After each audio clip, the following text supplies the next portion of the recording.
दोस्तों, आज की सबसे पहली और बड़ी खबर। झारखंड में लॉकडाउन को लेकर केंद्र ने दिए सख्त चेतावनी।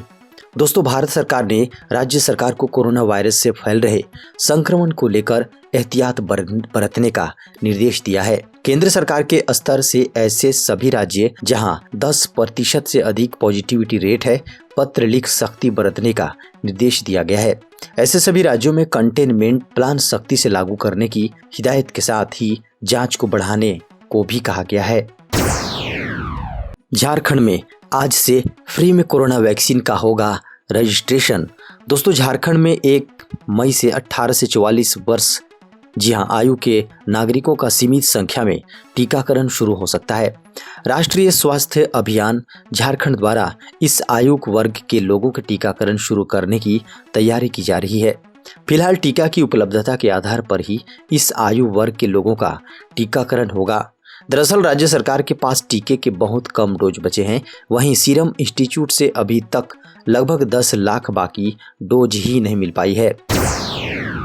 रांची के धुरवा थाना क्षेत्र में सीआईएसएफ जवान के बेटा बेटी की मिली लाश। दोस्तों, राजधानी रांची के धुरवा थाना क्षेत्र में एक घर से सीआईएसएफ जवान के बेटा बेटी का शव बरामद हुआ है। दोनों का धुरवा थाना क्षेत्र स्थित B3 372 से मंगलवार की सुबह मिला है। दोनों भाई बहन की मौत कैसे हुई है, अब तक इसकी कोई सही वजह सामने नहीं आ पाई है। घटना की सूचना मिलने के बाद मौके पर पुलिस पहुंचकर मामले की छानबीन में जुटी हुई है।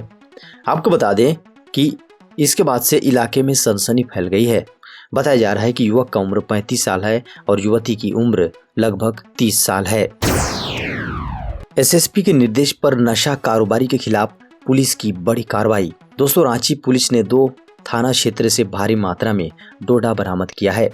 नामकुम थाना क्षेत्र और तुपुदाना ओपी क्षेत्र से डोडा लदा ट्रक बरामद किया गया है। आपको बता दें कि एसएसपी सुरेंद्र कुमार झा को मिली गुप्त सूचना के आधार पर पुलिस की टीम ने कार्रवाई करते हुए नामकुम थाना और तुपुदाना ओपी से डोडा लदा ट्रक बरामद किया है।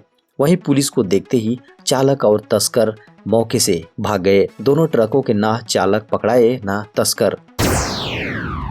झारखंड टेक्निकल यूनिवर्सिटी ने लिया अहम फैसला, फेल विद्यार्थी भी दे सकेंगे परीक्षा। दोस्तों, कोरोना काल के दौरान झारखंड टेक्निकल यूनिवर्सिटी की ओर से एक महत्वपूर्ण फैसला लिया गया है। प्रबंधन ने यूनिवर्सिटी के अंतर्गत आने वाले सभी पॉलिटेक्निक कॉलेजों के सेकेंड सेमेस्टर के फेल विद्यार्थियों को बड़ी राहत दी है। ऐसे फेल विद्यार्थी 3rd सेमेस्टर का परीक्षा फॉर्म भर सकते हैं। झारखंड टेक्निकल यूनिवर्सिटी से संबंधित सभी राजकीय, गैर राजकीय और पीपीपी मोड पर संचालित पॉलिटेक्निक संस्थानों के डिप्लोमा 3rd सेमेस्टर 2020 का परीक्षा आवेदन पत्र 27 अप्रैल से ऑनलाइन भरे जाएंगे। केजरीवाल के अनुरोध पर सीएम हेमंत सोरेन ने झारखंड से भेजा 58 टन ऑक्सीजन। दोस्तों, मुख्यमंत्री हेमंत सोरेन ने दिल्ली के सीएम के अनुरोध पर मंगलवार को अपने आवासीय कार्यालय से लिंडे इंडिया लिमिटेड के 4 लिक्विड मेडिकल ऑक्सीजन टैंकर को ऑनलाइन फ्लैग ऑफ कर जमशेदपुर से दिल्ली के लिए रवाना किया।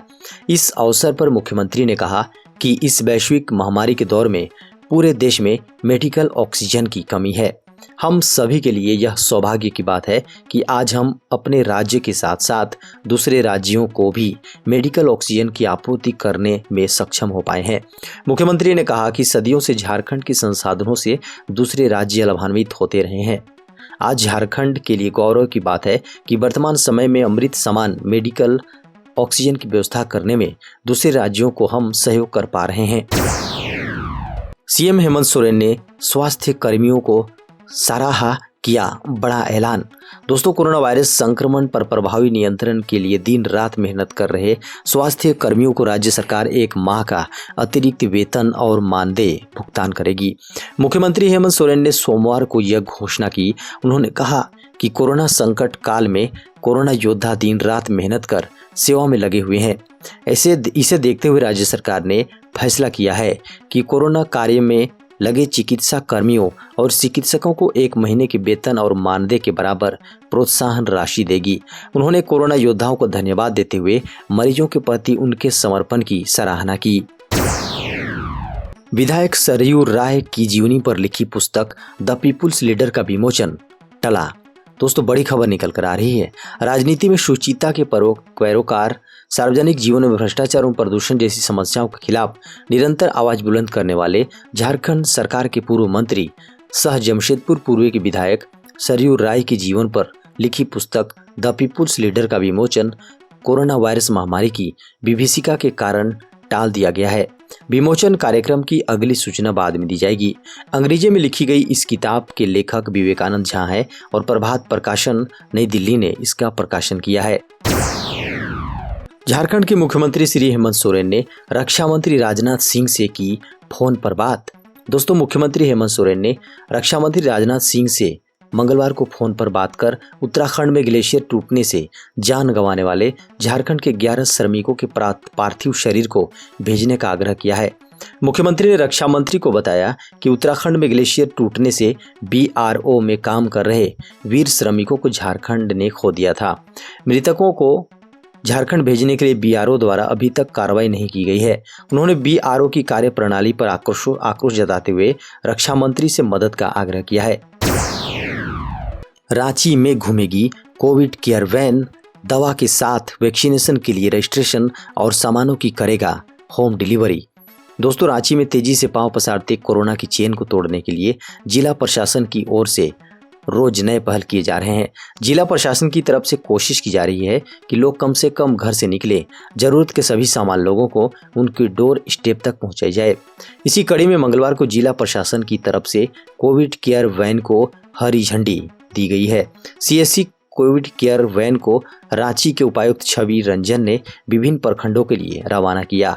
इसके माध्यम से लोगों को कई तरह की सुविधाएं उपलब्ध होंगी। सुप्रीम कोर्ट ने कहा ये राष्ट्रीय आपदा और हम मूक दर्शक बने नहीं रह सकते। सुप्रीम कोर्ट ने मंगलवार को कोरोना महामारी के प्रबंधन, ऑक्सीजन की कमी और अन्य मसलों पर सुनवाई की। कोर्ट ने वैक्सीन की कीमत, टीकों की उपलब्धता और ऑक्सीजन सहित कई मुद्दों पर केंद्र सरकार से जवाब मांगा। केंद्र सरकार की ओर से पेश हुए सॉलिसिटर जनरल तुषार मेहता ने कहा कि सरकार शुक्रवार तक जवाब दे सकती है।